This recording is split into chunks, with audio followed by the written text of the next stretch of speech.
Life Lessons Inside of Movies and the YouTube channel Christian Gonzalez does not make any claims for the movie footage used in this video. The movie footage used is owned by the copyright holders and is being used here for educational purposes under fair use.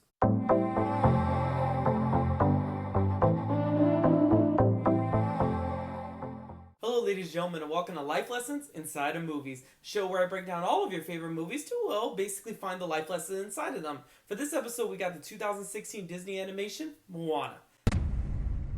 So to give you guys a quick recap of this movie, that's your one and only spoiler warning throughout this entire video.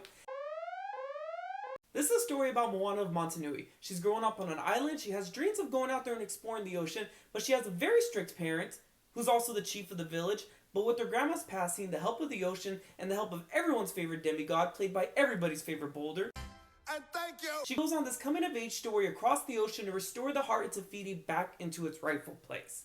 Now, I'm going to be honest with you guys, that this actually might be my favorite Disney movie of all time. And I know that's a very tall order, seeing that Disney's made movies like The Lion King. Not that piece of shit. Yeah, the good one. We all know which one. But it still doesn't take away from the fact that when I came out of this movie, and even to this day when I watch it, I feel excited and motivated. Like I'm ready to go out there and take on the entire world.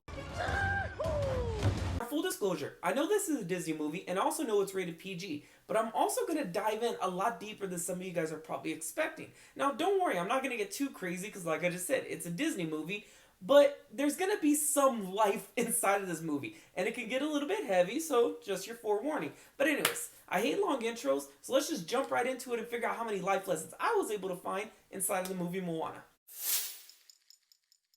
I think it's safe to assume at least one point in all of our lives, we felt like we just did not fit in. Now this is usually from a social standpoint, whether our beliefs, our ideas, the way we look at the world, or heck, even the way that we look ourselves do not align up with the people that are around us, which is usually friends, family, or community. But this can also be from an ambitious standpoint, to where maybe that there's a drive inside of you where you want to go out there and do something, there's something that you crave, and the people around you don't see eye to eye. Now what you have to understand about this is that this is simply a survival instinct. It's natural for animals out there in the wild to want to cast things out that are different from them and to conform to things that are around them. That's how they survive. Human beings are no different from a society standpoint. So we want to conform to everybody that's around us because, okay, everyone's doing the same thing, we got to fit in. And if we don't fit in, we get outcasted. But it embeds in our animal instinct to where we feel if we get outcasted, we're in danger, we're by ourselves. In this movie, The Village, everybody's happy, everybody's content, they're contributing, there's a sense of community. Moana, it's time you knew, the village of Motunui is all you need. So without the village even having to say anything directly hurtful to Moana, she automatically feels outcasted because she knows deep down that her beliefs, her ideas about the world don't align with the people that are around her. She wants to contribute to the village and be a good person, but she knows deep down that she cannot commit herself completely. And in this situation, you usually got one of two options. Neither one, like I said, conform to everything that's around you, or two, get out of Dodge. Now there are going to be some other factors that are going to come into play, but take this moment as a good thing in your life. Because although you may feel like the outcast, you may feel like the round peg in the square hole, you may feel like there's no place in the world that you are meant to be, just means that the place that you're in right now is not meant for you. Now, your place is out there, but kind of how in this movie, she has to take off and find her own path. That's what you got to do. You got to find your own people. You got to find who you're meant to be. What are you meant to be around? Now, on the contrast to that, if you don't, you are going to live a life of quiet desperation. Henry David Thoreau.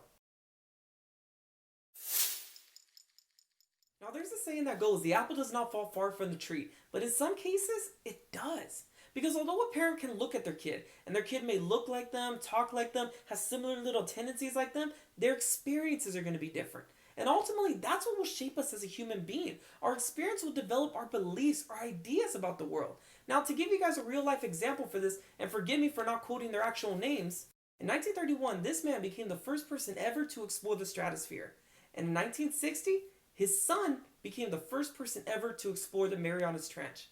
The father dedicated his entire life to astronomy, to study the stars, while his son became fascinated with the mystery of the ocean. So accept the fact that every single person you meet, including your kids, is going to have a different experience than you. They're going to look at life a lot differently than you. So what was meant for you may not be meant for your kids, and vice versa, which ultimately does lead me into my third life lesson. remember what it was like in high school, right? And for those of the kids that have not yet got to high school, listen to your parents. But we all remember what it was like when our parents would tell us not to do something, to be safe, and we went out there and we did it anyways. Now, I'm noticing that a lot of those kids that become parents, they don't want their kids to participate in the same things that they did. They become so fearful of the world, so they want to protect their kids. And the way that they protect them is to control them. Now listen, parents, you love your kids, you guide your kids, and obviously you don't want anything to ever happen to them, but the truth of the matter is, that's out of your control. The only thing you can really hope for is that you instilled common sense into them, but they're going to make their own decisions, they're going to have their own failures. But here's the cold hard truth. If you are successful in controlling every aspect of your kid's life, your kid will grow up to resent you. Now on the flip side to that, I do believe it's kind of arrogant of parents that they can really think that they can control every single aspect of their kid's life. I mean, just ask Moana's dad how that worked out for him. But you don't go out there. No one goes beyond the reef. No one goes beyond the reef.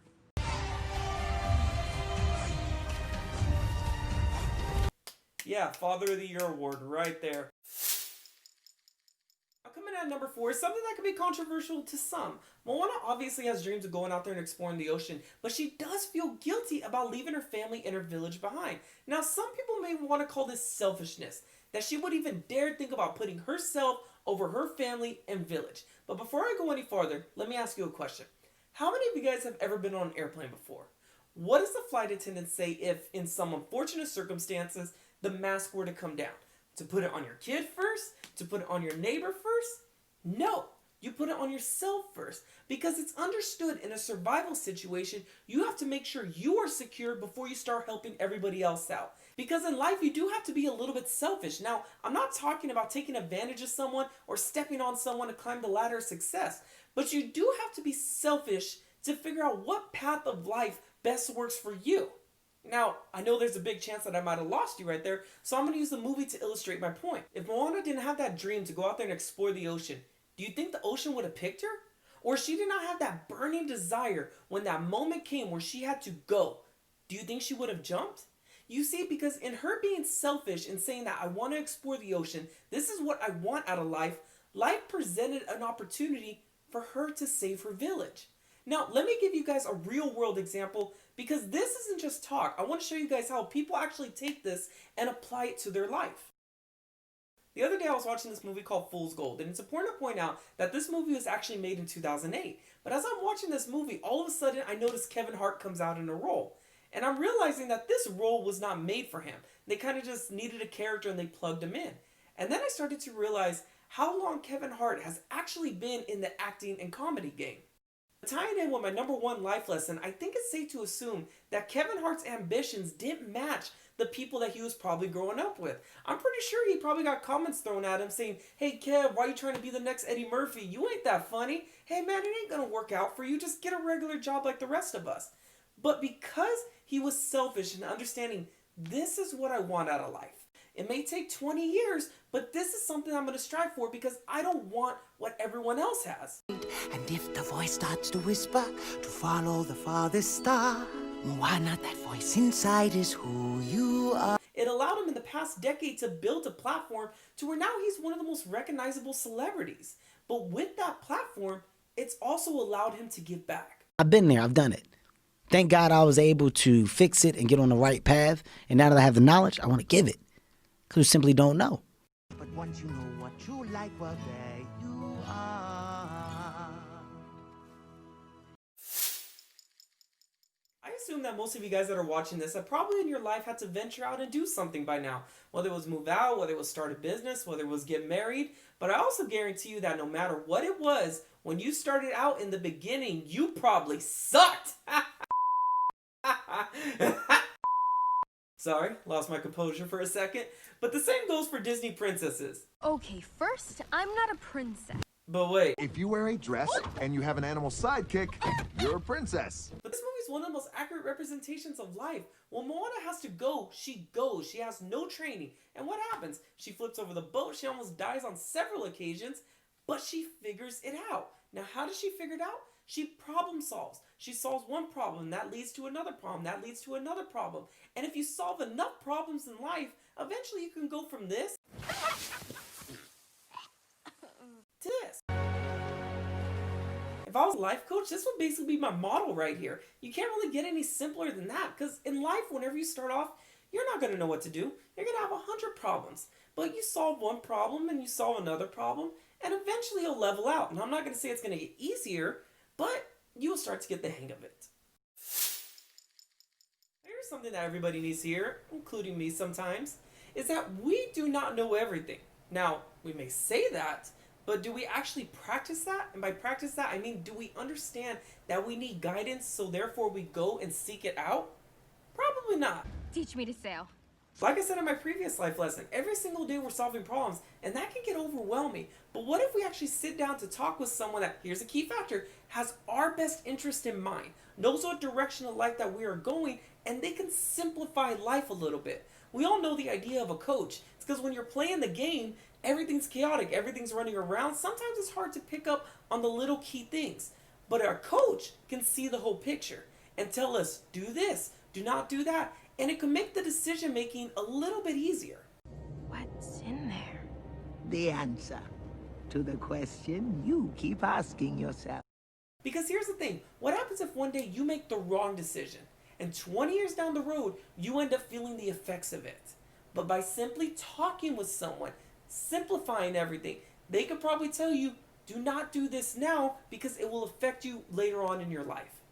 Something to think about. Now, I'm not going to lie to you guys, I might be a little bit biased towards this life lesson because I was in network marketing for a period of time. And in network marketing, we always talked about what is your why? What motivates you to do whatever it is you're going to do? Because it's very rare that human beings will just react out of instinct. There's always something that's a deeper meaning that's pushing them to do whatever it is that they're doing. And one of my greatest pleasures in life, you could say, is figuring out what is somebody's motivation. And now, not the motivation that they tell you where it's like, I'm motivated by success and power. No. I'm talking about the little bitty pieces of motivation that pushes them to do the daily activities that they do day in and day out. What is really behind the magic that is making them work? So in this movie, there are 3 characters that I could break down to where you could figure out what their motivation actually is. Now that I'm actually thinking about it, I might end up just making a segment for every single one of my videos, just character breakdown. So character breakdown.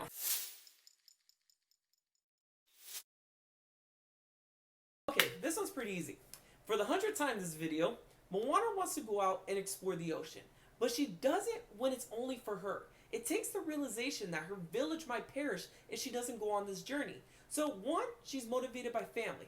She's motivated by the love of her village, but she's also motivated because she's young. She has a little bit of that invincibility factor that gives her the courage to go out there and conquer the entire world. To be perfectly honest, this is usually the character that Disney wants to portray to the audience. A young person, pure at heart, motivated by family.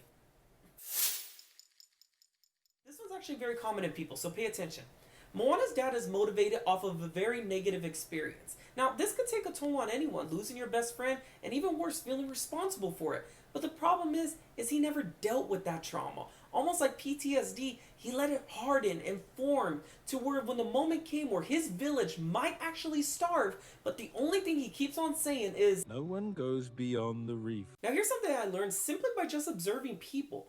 Usually when there is an outburst of anger, for the most part, there's a great possibility that it could stem from pain. Now I can give you guys hundreds of examples, but I don't have that much time, so I'm just going to give you one example. I'm pretty sure you all had a bully at school, and if you didn't, I'm pretty sure you've probably seen a movie to where there was a bully that was like this. But maybe the bully is beyond vicious. They're verbally, they're physically abusive, but then when you trace their backsteps home, you maybe find out that they're growing up in an alcoholic environment, and their father is very abusive to them. So because their father's abusive, it's the pain, but they translate it into anger with the other kids. Now I tell you this so that way you notice, when Moana tells her dad to go out into the ocean, her dad gets mad. When she finds the boats, his first reaction is to go burn them. He is literally reacting on an emotional standpoint, and he's reacting to anger when it all stems from pain. Now, I'm not saying it's okay, but it's understandable if you're a young kid and you don't know how to deal with all these emotions, and then you just need to get the help that you need. But he is a grown man. Even more than that, he is the chief to the village. Now, I'm going to be honest with you guys, but I am going to be careful in the way that I say this because I believe that there are a lot more people out there than some of you guys may realize that are suffering from some form of PTSD. And I'm pretty sure a lot of them feel like they can live with that pain because they're the ones that are suffering. No one else around them is feeling it. But just how this movie shows is that the dad is suffering from a very traumatic experience. That traumatic experience is affecting his decision making. That decision making is allowing his village to starve. But in the end, it's a Disney movie, so it all kind of worked out for him. I may have gone a little ways past the reef. It suits you. I wonder if you guys ever heard of something called the Napoleon complex. Well, basically, Napoleon Bonaparte was a vertically challenged man that became one of the greatest conquerors in history. So the theory kind of goes is that because he was a vertically challenged man, because he felt like there was a void in his life, he wanted to go out there and prove something to the world. Now, when you look at Maui's story, Maui was cast out into the ocean by his parents. So what is supposed to be everyone's first moment of unconditional love, his was rejection. They did not want me. So when he got his powers, what did he do with them? He went out there and he gave everybody everything he could possibly give them because he was trying to get love. He was trying to get affection. But the one thing that he did was created a one-sided relationship. Now, what is the problem with the one-sided relationship? Well, there are two big problems to that. If there's a void in your life and you start trying to fill it up with power, money, artificial love, it will never be enough. You constantly want more, and it will lead you down a dark rabbit hole. In this movie, he gave him coconuts, he gave him clear skies, but that still wasn't enough. He thought, what is the biggest thing that I can give him? The heart of Tafiti. He literally chased love and acceptance right off a cliff. In any personal relationship, you're supposed to be able to open up on a certain level. Obviously, friends, family, you can open up to. But with the spouse, you can be completely vulnerable with them, for the most part.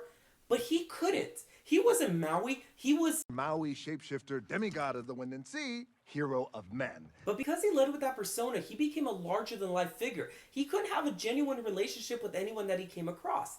Now, there is one person that this really reminds me of. And that person is Robin Williams.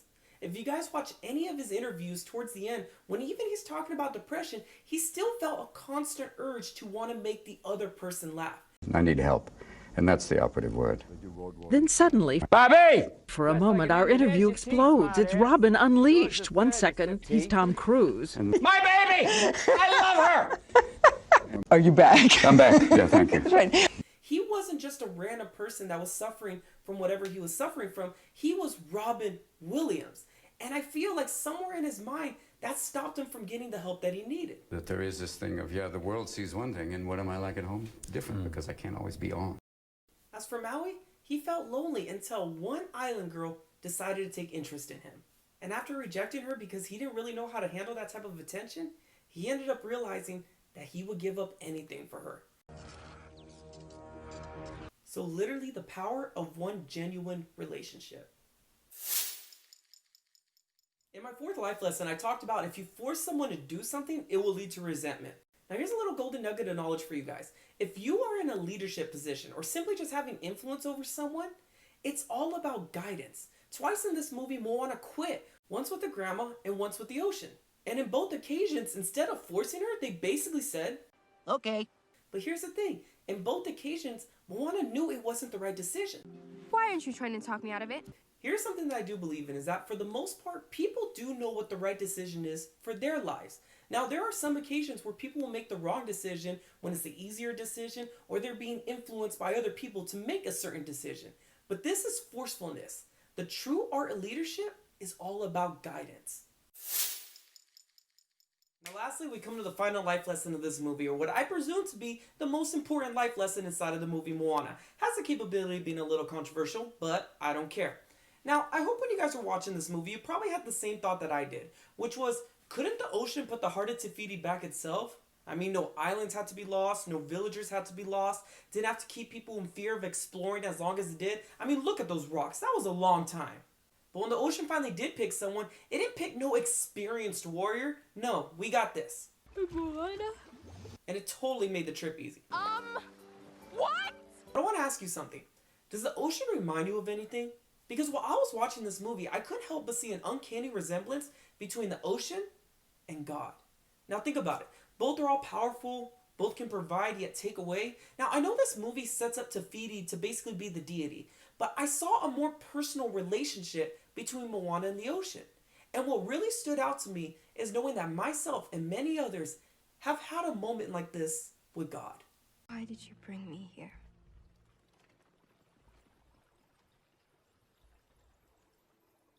I'm not the right person. Choose someone else. Please. So why did the ocean pick her? It's obvious she wasn't ready for the challenge. But in order for you guys to understand what I'm going to say, let me reframe this question. Why are we chosen to do anything?